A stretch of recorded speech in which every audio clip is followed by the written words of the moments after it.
Les invito a abrir nuestras Biblias, sus Biblias, a Ezequiel capítulo 18.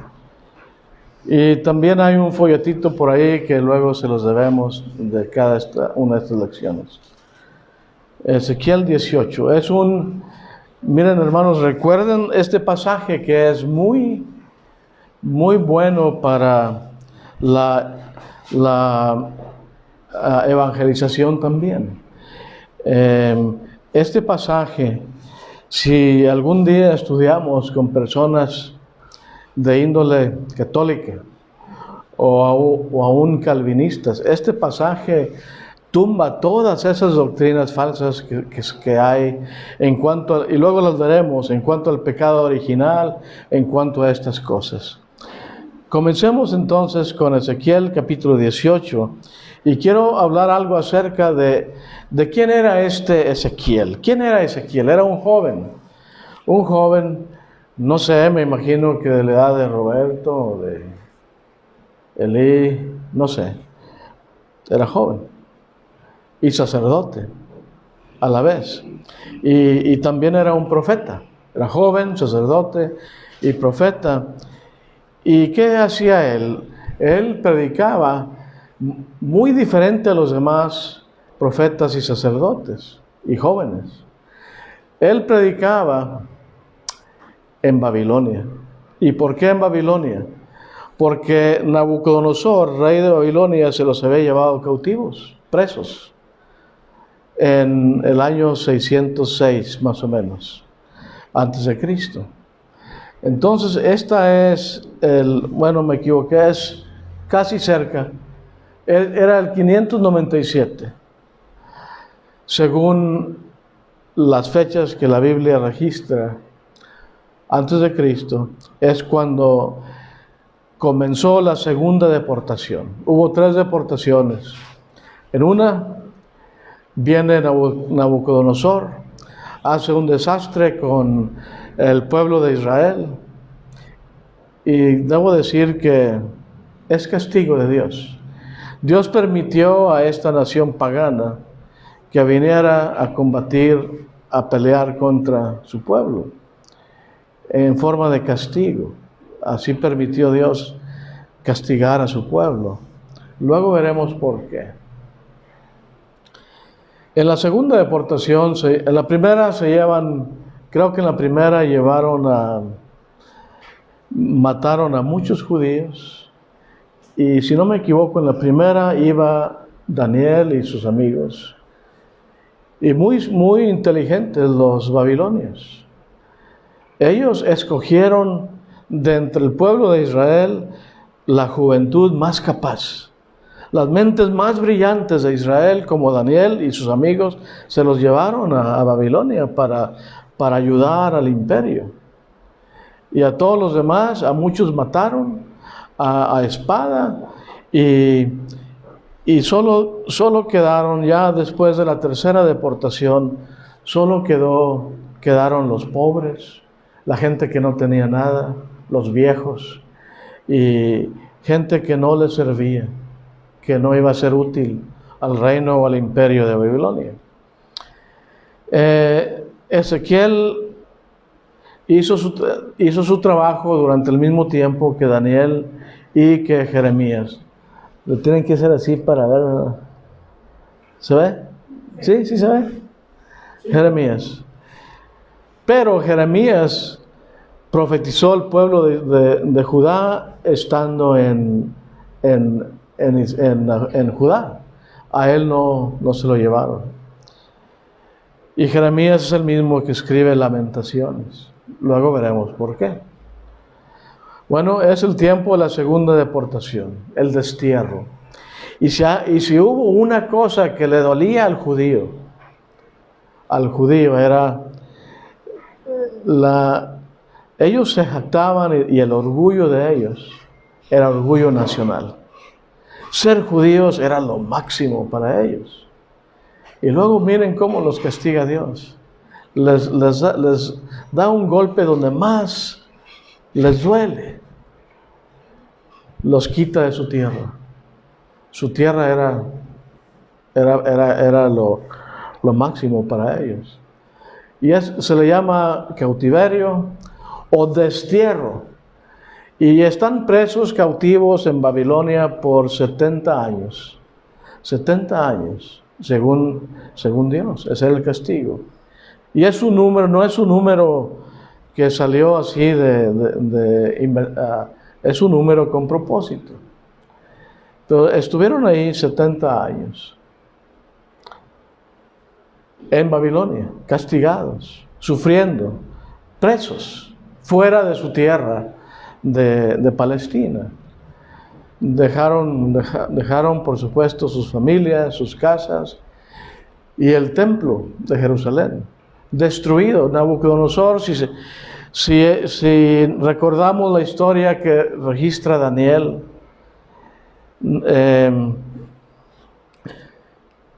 Babilonia se clasificó como el primer imperio mundial y era la cabeza de oro. ¿Se acuerdan de la visión de Daniel? Que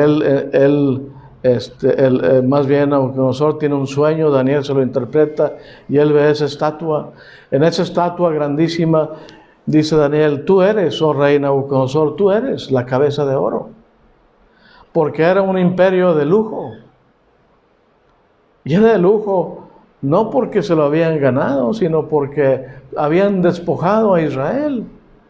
Todo el oro del templo de Jerusalén se lo robaron. Y todos los bienes que tenían los judíos en su tierra, la confiscaron. Es como si viniera la policía, la Guardia Nacional, los gatos, toda esta gente, y a pistola y denme todo su reloj, su oro, su cartera, sus bienes, toda cosa que tenga valor. Babilonia, tú eres la cabeza de oro. Y además de haberse robado todo el tesoro de esa nación, destruyó el templo por completo. Mataron a muchos judíos y destruyeron el templo. Lo quemaron, hicieron barbaridades ahí adentro. Y de eso tratan los profetas menores. Los profetas menores es ahora esos profetas como Oseas, Oseas, Daniel, Nahum, estos profetas, Nehemías y Esdras, pugnaban por la reconstrucción. Ellos están en cautiverio y quieren regresar, y cuando regresan, como Nehemías es el copero del rey, y Nehemías le pide permiso al rey, a Ciro, le dice: Señor,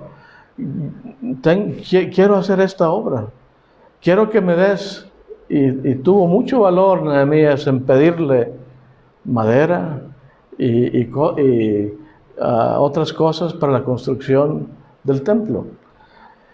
Nehemías se concentró en construir las puertas del templo, la protección del templo, y el rey se lo concedió.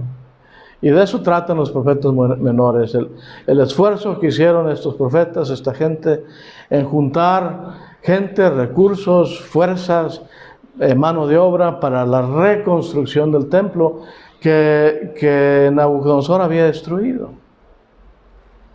¿Por qué lo hicieron? ¿Por qué Nabucodonosor destruyó y hizo tantas barbaridades? Por esta causa. El pueblo había pecado contra Dios. ¿Cómo pecó el pueblo?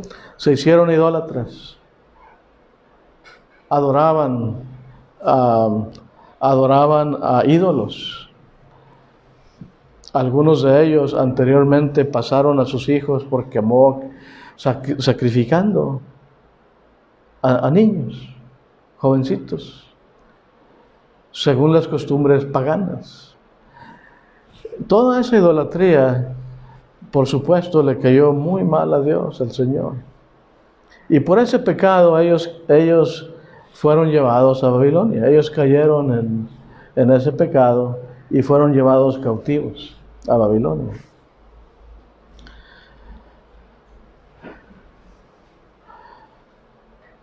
Ahí es donde entra Ezequiel. Ahora están en Babilonia con los cautivos. Les está predicando. Les está predicando a ellos para que ya no hagan ya no cometan los pecados que hicieron cuando estaban en Judá. Y les dice, tiene que permanecer, Ezequiel, un remanente fiel. Porque Dios no quería, a Dios no le hubiera costado mucho destruir totalmente a su pueblo. Y por eso rescató a esos. Los que sí sobrevivieron y los que sí llegaron a ser fieles, los que escucharon a Ezequiel, el remanente fiel.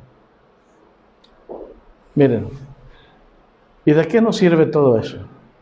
¿Para qué menciono todo esto y este trozo de historia? Aquí está. ¿Para qué este trozo de historia?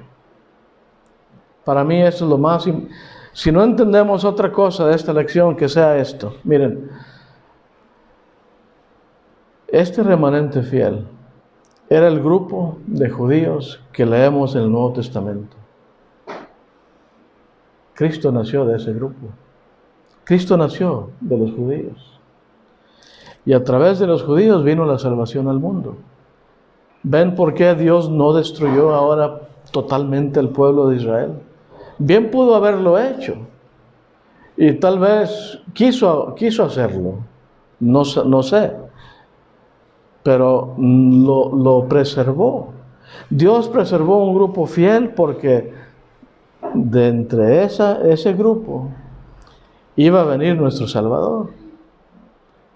Y si no captamos nada más de esta lección, que sea eso. De ahí viene nuestro Señor Jesucristo, según la ley, según la carne, según su linaje humano. Claro que según nació de mujer, según engendrado por el Espíritu Santo, pero según su linaje humano, Él venía de este grupo fiel. Bueno, eso es lo más importante. Ahora vamos a lo otro. Para mí eso es lo más importante. Miren, ¿qué enseña entonces Ezequiel? Rapidito. Ezequiel 18. Todo el capítulo trata de que... Perdón. No, aquí está.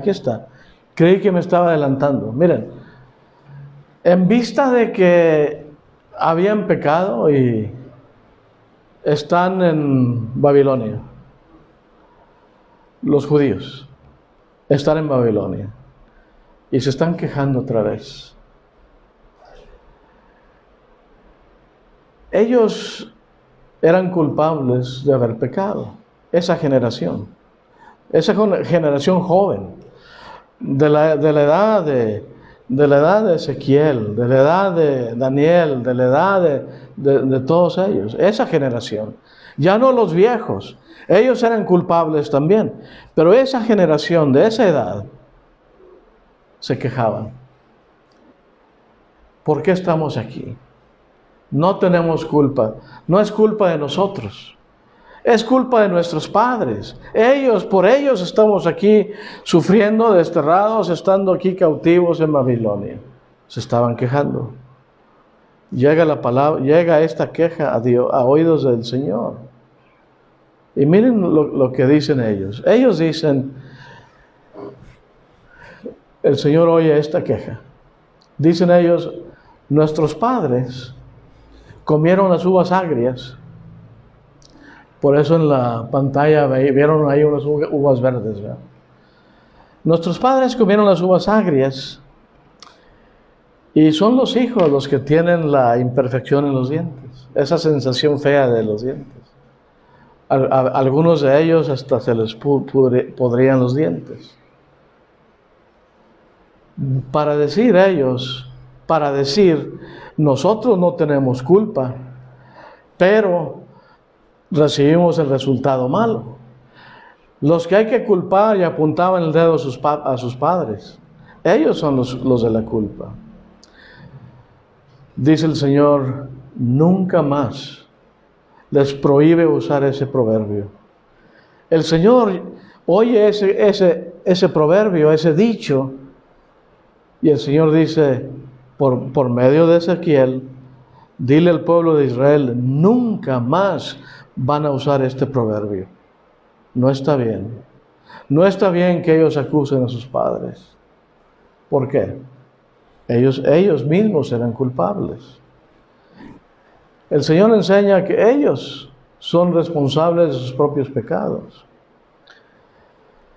Ellos tenían que entender que ellos estaban ahí en Babilonia por su propio, donde lo tengo aquí, por su propio comportamiento. Aquí está. Ellos también eran culpables. Y sus padres, supongamos que también. Pero ellos eran responsables. Cada individuo es responsable. Y esa es una de las primeras lecciones que enseña Ezequiel. El versículo 4 lo enseña. Y si leemos aquí 1, 2, 3 y 4, rapidito dice aquí, y vino a mí la palabra del Señor diciendo, ¿qué queréis decir al usar este proverbio acerca de la tierra de Israel? Que dice, los padres comen las uvas agrias, pero los dientes de los hijos tienen la dentera. Vivo yo, declara el Señor Dios, que no volveréis a usar más este proverbio en Israel. He aquí, todas las almas son mías, tanto el alma del Padre como el alma del Hijo, mías son.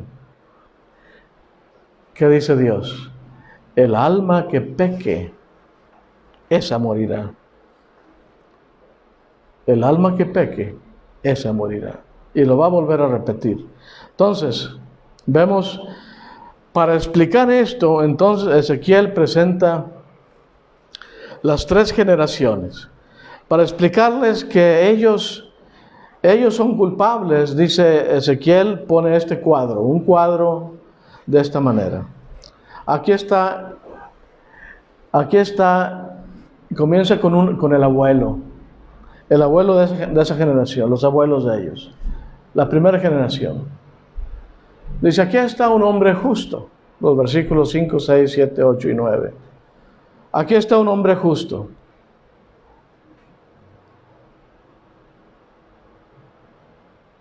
Él es justo porque él decide ser justo. Este hombre es justo porque él ha decidido hacer lo correcto. Él de por sí ha decidido servir a Dios. Él no es idólatra. Él odia el pecado, él aborrece la maldad, etcétera, etcétera. Es un hombre justo, el abuelo. ¿Y qué enseñan el calvinismo, el catolicismo? ¿Qué enseñan ellos? Que traemos el pecado de Adán. En realidad, por eso bautizan a los niños, ¿verdad? Por eso los bebés son bautizados, supuestamente para quitar un pecado que nunca tuvieron. Y también es un bautismo falso porque no es bautismo, es un rociamiento y sabemos que el bautismo es inmersión. Suponiendo que fuera válido el bautismo, un niño no tiene pecado. Pero ellos lo bautizan, ¿por qué? Porque creen como creían estos judíos. Que el Padre es culpable. Adán es culpable. Adán pasó su pecado a nosotros y ahora los niños tienen que ser bautizados. Esa es la lógica, esa es la ilógica del catolicismo. Bautizar a niños por un pecado que no tienen, con un bautismo que no es bautismo. La depravación total también es doctrina falsa. Que el hombre nace, es lo mismo. La depravación total equivale al pecado original, es la misma doctrina. Que según dicen, heredamos el pecado original. Pero miren, el abuelo, si fuera cierto, este hombre de la primera generación es justo. Si fuera cierto que heredamos el pecado de Adán, ¿cómo fuera este hombre? Injusto, ¿verdad? Tuviera pecado. Dice Dios, no, Él es justo, porque Él decide serlo así. Vamos a brincar esto para ahorrar tiempo. Luego lo pueden leer en el folletito que luego Luis va a imprimir algún día de estos, antes de que nos hagamos más viejos. Porque el tiempo vuela, lograrlo también. Bueno, pasa del abuelo al padre, la segunda generación. Este es todo lo contrario, según los versículos 10, 11, 12 y 13.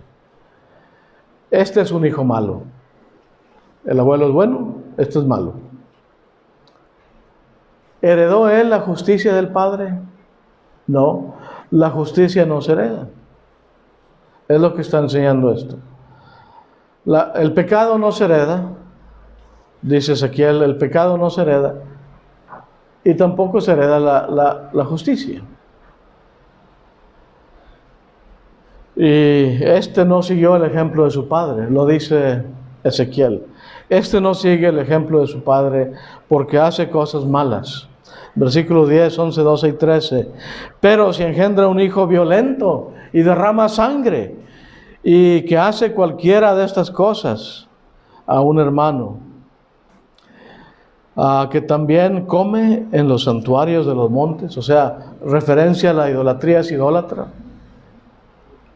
amancilla a la mujer de su prójimo, es adúltero, oprime al pobre y al necesitado, comete robo, no devuelve la prenda, levanta sus ojos a los ídolos, comete abominación, presta interés y exige usura. ¿Vivirá este?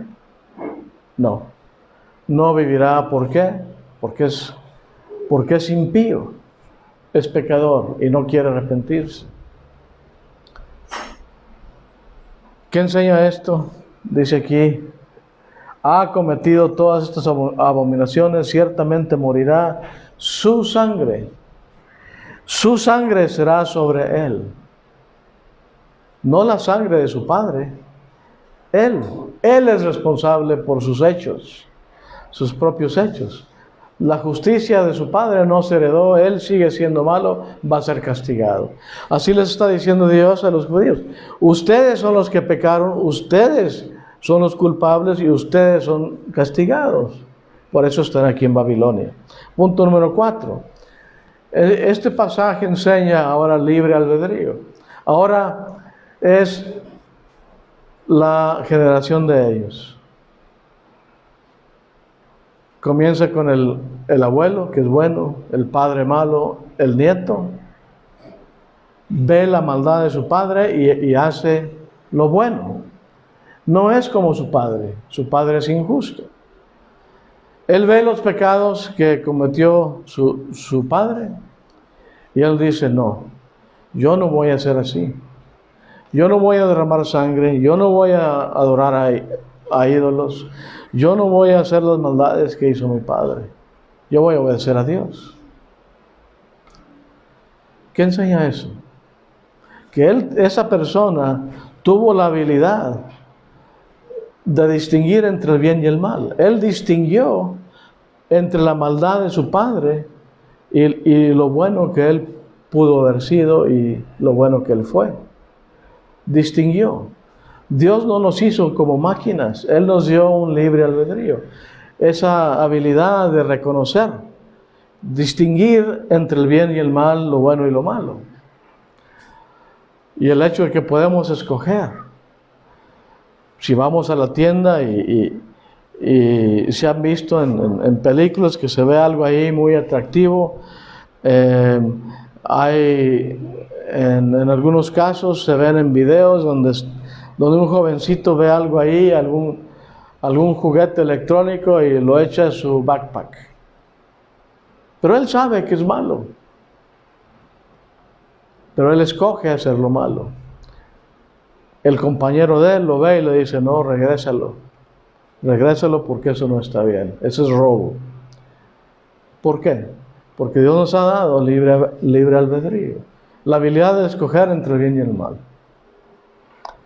Cada quien tiene esa habilidad que Dios nos ha dado. Es lo que enseña Ezequiel. Veamos aquí el verso 14. Miren, él observa, él ve y no hace lo mismo. Él hace esa decisión en su mente. Robar o no robar. Matar o no matar. Derramar sangre o no derramar sangre, etcétera, etcétera, etcétera. Servir a Dios o no servir a Dios. Esa persona hace esa decisión en su mente.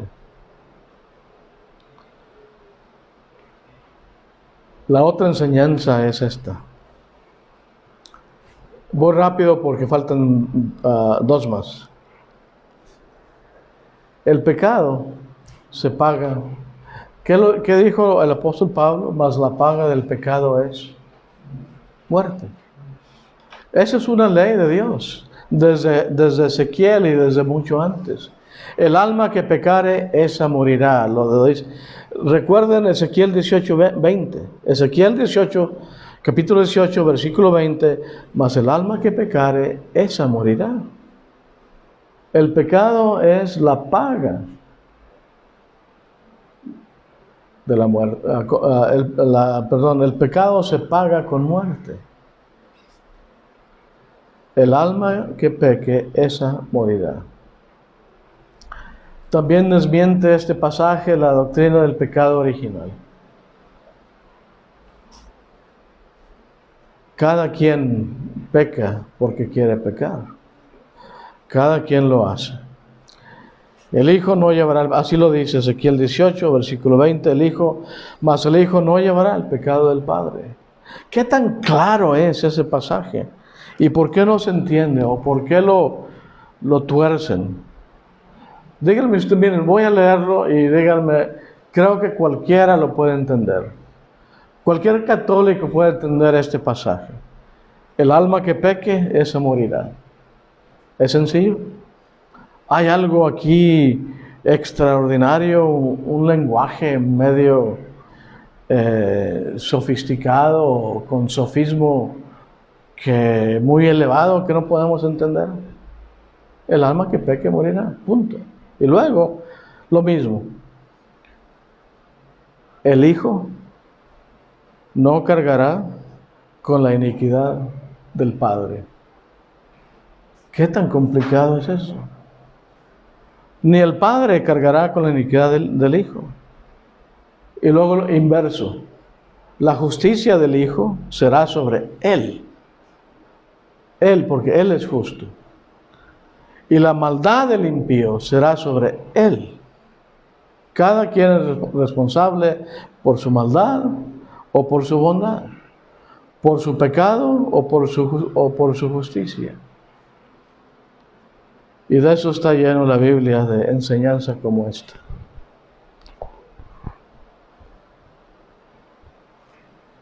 Ahora, miren, ¿se acuerdan que comenzó Ezequiel hablando del abuelo, que es justo, el padre injusto, el hijo bueno?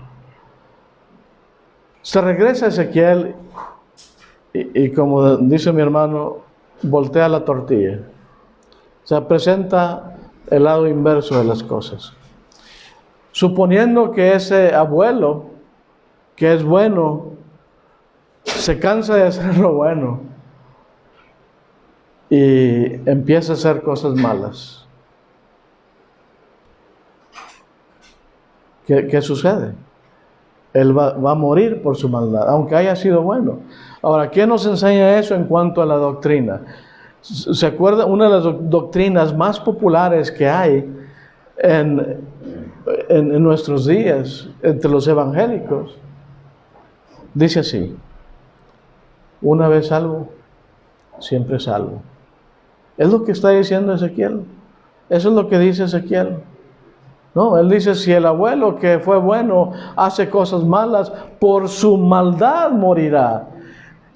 Pero ahora vuelve el otro. ¿Qué si el impío se aparta de su maldad? Bueno, si el impío se aparta, él va a vivir. Pero ¿qué tiene que hacer? Arrepentirse de su pecado y hacer cosas que agradan a Dios. Si todo pecador puede ser justo. Todo pecador puede ser justo. Si se arrepiente, el pecador debe confiar en Dios, quien le perdonará. Y Dios perdona a tal persona.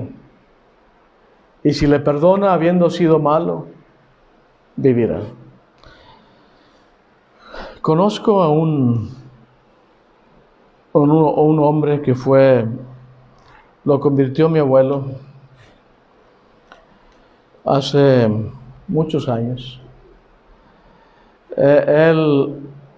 Mi abuelo se llamaba Mariano, y él le decía, Mariano, lo llevaba allá a su casa, trabajaban juntos. Decía, yo ya estoy listo para bautizarme.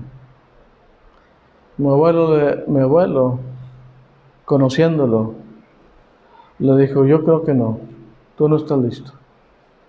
¿Pero por qué, Mariano? Mira, te voy a decir por qué. Que yo sepa, él nunca había abierto el refrigerador de su casa. Te voy a decir por qué no estás listo.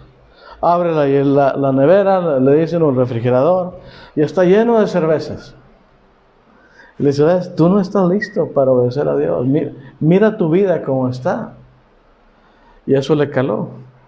Y fue deshaciéndose todo eso. Con el tiempo, Mariano, ahora sí estoy listo.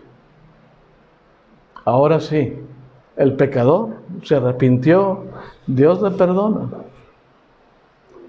Y fue bautizado. ¿Y saben qué? Era una familia como de 13 hermanos, 12 o 13 aquí en Reynosa. Todos se hicieron cristianos y la mayoría se hicieron predicadores. Todos ellos. Cuando la persona se aparta del pecado y practica la justicia, Dios le perdona y vivirá. Él vivirá. Y por último, una vez salvo, siempre salvo, ¿es cierto eso?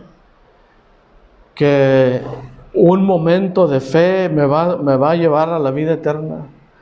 ¿Quién puede creer eso? Que un momento, un instante de fe, yo creo en Dios y en Jesucristo, y solo eso me va a salvar, me va a llevar a la vida eterna. Suponiendo aún que me convierta bíblicamente, que obedezca el Evangelio como Dios dice, siguiendo el orden, los pasos, siguiendo la obediencia, según está escrito en las Escrituras. Oigo el Evangelio, lo creo, me arrepiento, confieso y soy bautizado en agua para el perdón de mis pecados. Y luego fallo, caigo, y ya nunca más saben de mí. Pero me bauticé. Ya fui una vez salvo, ahora voy siempre. ¿Acaso eso me va a garantizar la vida eterna? ¿Qué dice Ezequiel? El justo puede caer, y miren lo que dice, mas si el justo se apartare de su justicia y cometiere maldad e hiciere conforme a todas estas cosas, a todas estas abominaciones que el impío hizo, ¿vivirá él? ¿Vivirá? Ninguna de las justicias que hizo le serán tenidas en cuenta. Por su rebelión con que prevaricó y por el pecado que cometió, por ello morirá. Esa es la enseñanza bíblica. No una vez salvo, siempre salvo. El justo puede caer. Y muchos lo han hecho, han caído. Y para poder restaurarse tienen que arrepentirse de su pecado, para que Dios les perdone. Si este versículo desmiente categóricamente, explícitamente, claramente, desmiente la doctrina popular Una vez salvo, siempre salvo. Es una doctrina que engaña. Y muchos la siguen. Muchos la siguen. Es una gran decepción. Si acaso llega a ser un folleto de esto, le quiero poner la gran decepción. La gran decepción. La gente cree que es salva, pero en aquel día final, darse cuenta que no, va a ser una gran decepción. Bueno, versículo 24, porque la paga del pecado es muerte, otra vez, por el pecado que cometió, por ellos morirá. Pero si el justo se aparta de su justicia, por ello morirá. Así Ezequiel trata este asunto de los que comían uvas agrias, decían, no es culpa de nosotros. Los padres comieron las uvas agrias y nosotros llevamos la culpa. Dice Dios, nunca más usen ese proverbio. Ustedes son culpables por su propio pecado y por eso están ahí en Babilonia. Ya es todo. Hermanos, gracias por su atención. Espero, y si hay algún detalle que se me haya pasado, a ver si lo aclara el folletito que todavía no tenemos, pero por ahí está, o por ahí vendrá después. Por su atención, gracias.